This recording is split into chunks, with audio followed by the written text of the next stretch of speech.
Selamat berjumpa lagi dengan saya di channel ini, dan pada kesempatan kali ini saya ingin memposting tentang kesaksian daripada seorang yang dulunya dia itu jauh dari Tuhan, hidupnya hancur, pekerjaannya pekerjaan yang boleh dikatakan pekerjaan ya dipandang manusia itu adalah pekerjaan yang ya tidak bagus lah, tapi akhirnya dia bisa diubahkan oleh Tuhan dan dia akhir percaya. Dan akhirnya dia bertobat dan dia menyerahkan hidup bagi Tuhan. Kesaksian yang luar biasa, mari kita akan saksikan bersama-sama. Tuhan memberkati. Hari ini aku akan bersaksi bagaimana Tuhan Yesus bisa menjumpai aku melalui mimpi.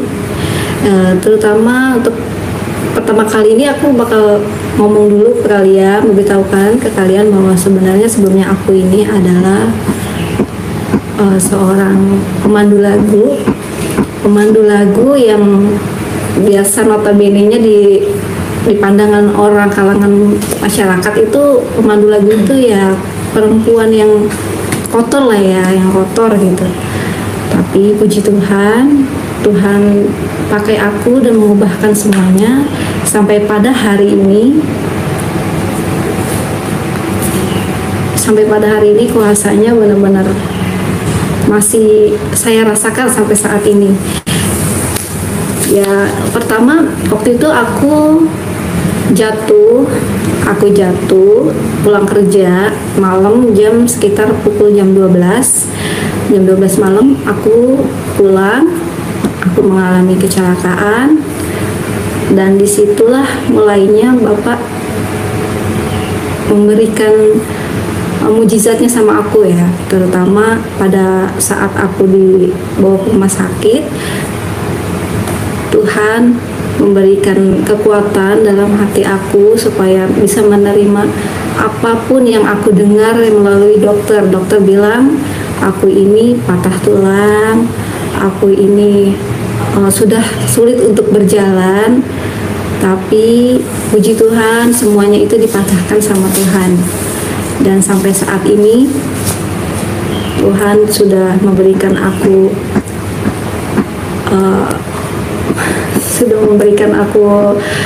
mujizatnya ya, terutama jari aku ini harusnya sudah dipotong. Dokter bilang semuanya ini dipotong karena sudah membusuk, tapi aku di situ berserah. Aku bilang, ya Tuhan, kalau memang Tuhan sayang sama aku nggak mau sampai jari ini dipotong.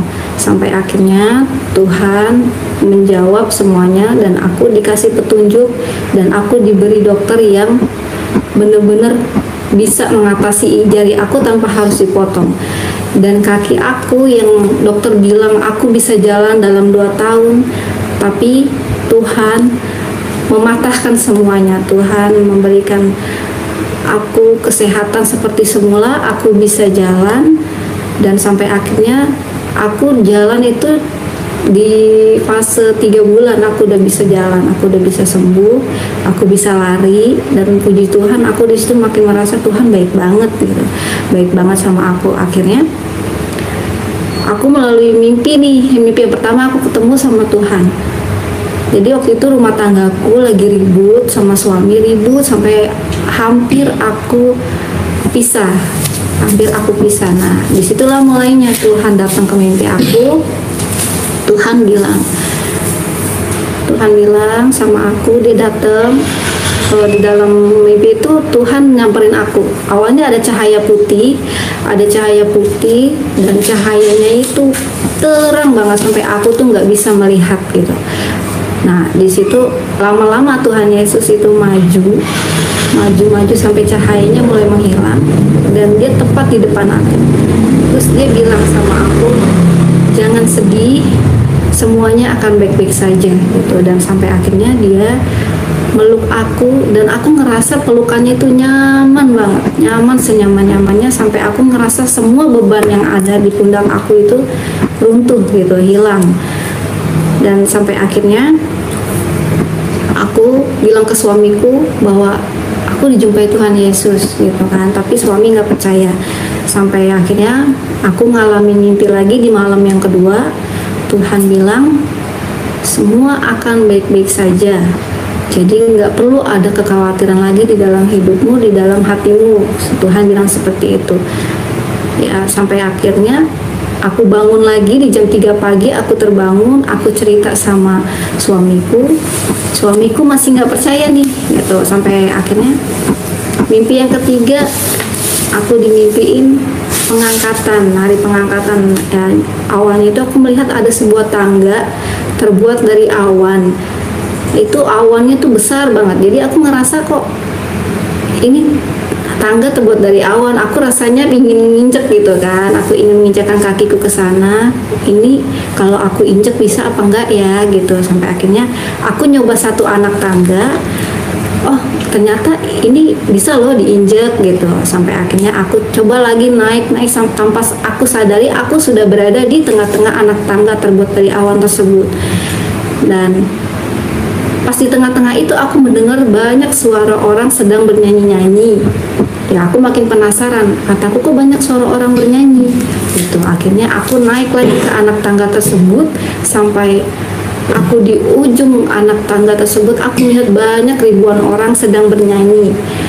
Sampai akhirnya aku masuk ke dalam barisan, karena seperti ada yang mendorongku untuk masuk ke dalam barisan gitu kan. Ya akhirnya aku masuk ke dalam barisan, dan aku melihat di sana ada orang banyak yang memegang gulungan seperti gulungan kitab gitu ya, kayak gulungan kitab. Nah, aku dikasih sama salah satu di antara mereka gulungan kitab tersebut.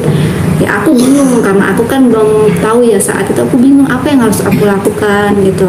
Aku harus ngapain nih dengan kitab ini gitu. Sampai akhirnya kanan kiri aku itu memberi aku senyum, memberikan aku senyum yang sangat ramah.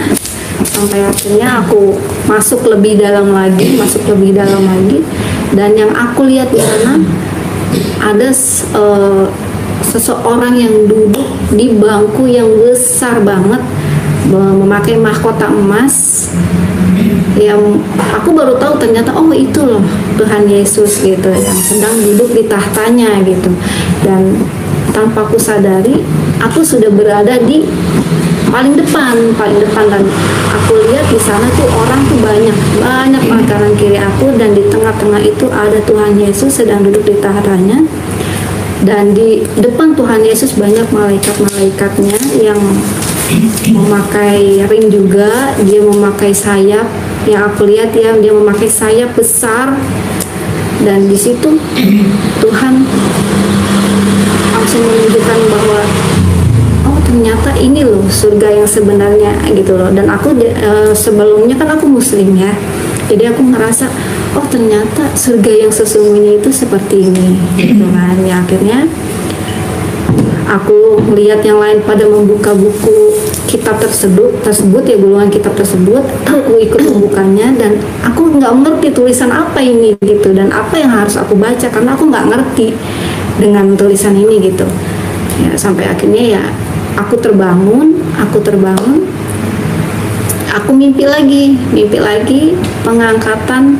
Ini benar-benar pengangkatan. Aku lagi jalan sama suami, tiba-tiba Tuhan angkat aku mau memegang tanganku, dan dia membawa aku terbang ke awan-awan. Sampai suamiku nangis kan, karena dia tuh ngerasa ditinggalin gitu, dan tertinggal, dan dia nangis. Dan yang aku lihat di situ banyak banget orang yang tertinggal, tapi banyak juga yang terangkat gitu.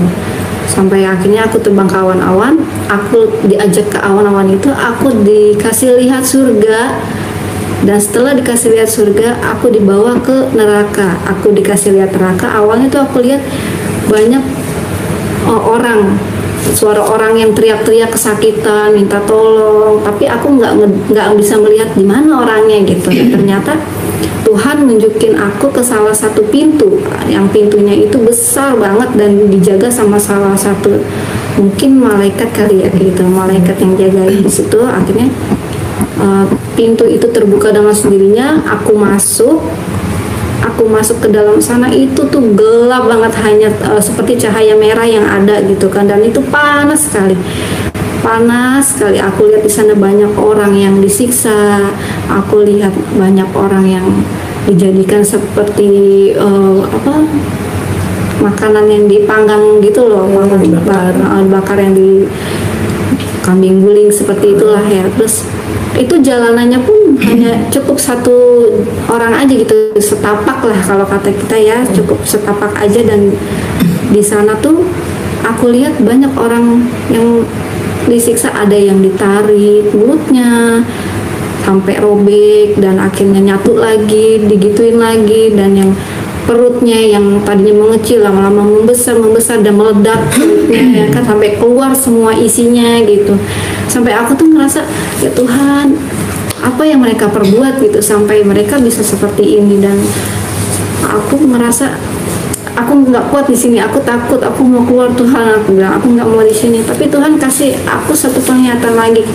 Dia bilang, coba tengok sebelah kananmu, apakah kamu mengenali dia? Dan aku melihat ada 2 orang perempuan, tapi aku nggak bisa melihat dan bisa mengenali wajahnya itu siapa, karena dia itu mukanya udah hancur terkena api neraka gitu. Tapi dia memanggil-manggil aku, minta tolong, sampaikan kepada Tuhan Yesus, tolong ampuni aku, selamatkan aku.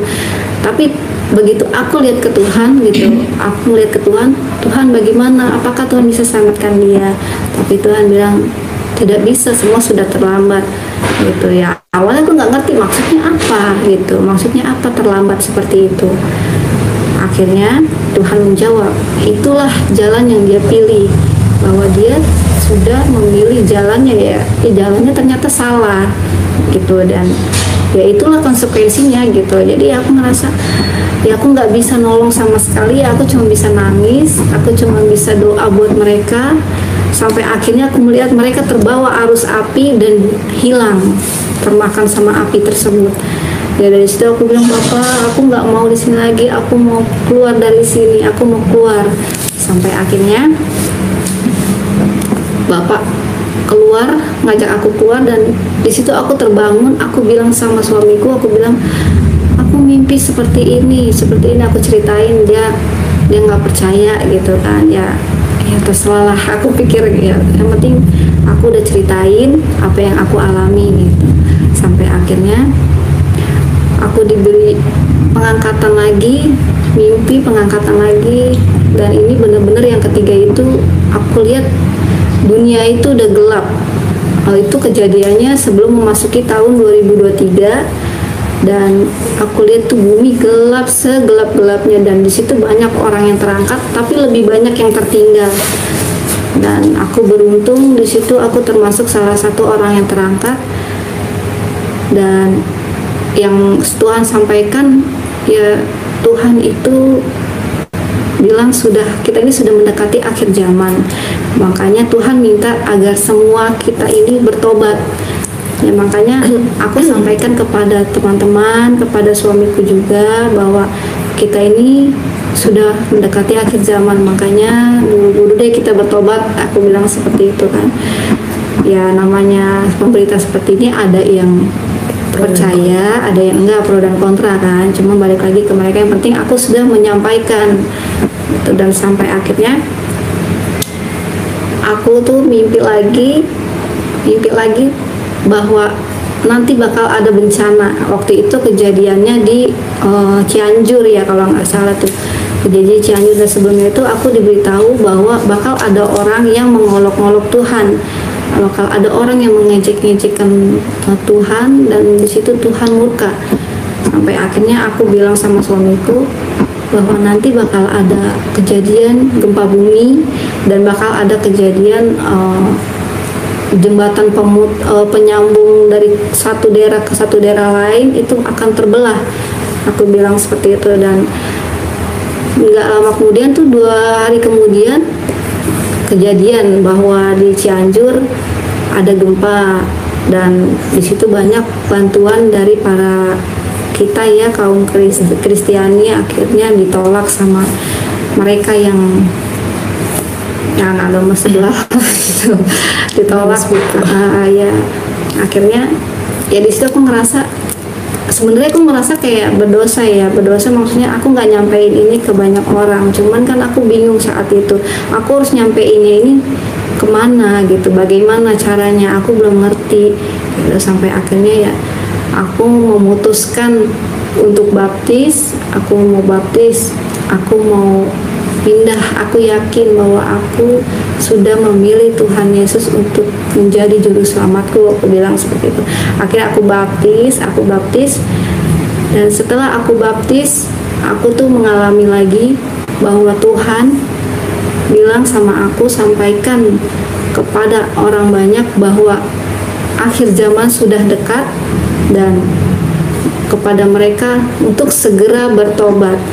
Dan bagi kalian, jangan malu untuk memakai kalung salib di leher kalian, karena itulah Tuhan yang mau. Tuhan pun minta sama aku seperti itu, salibkan,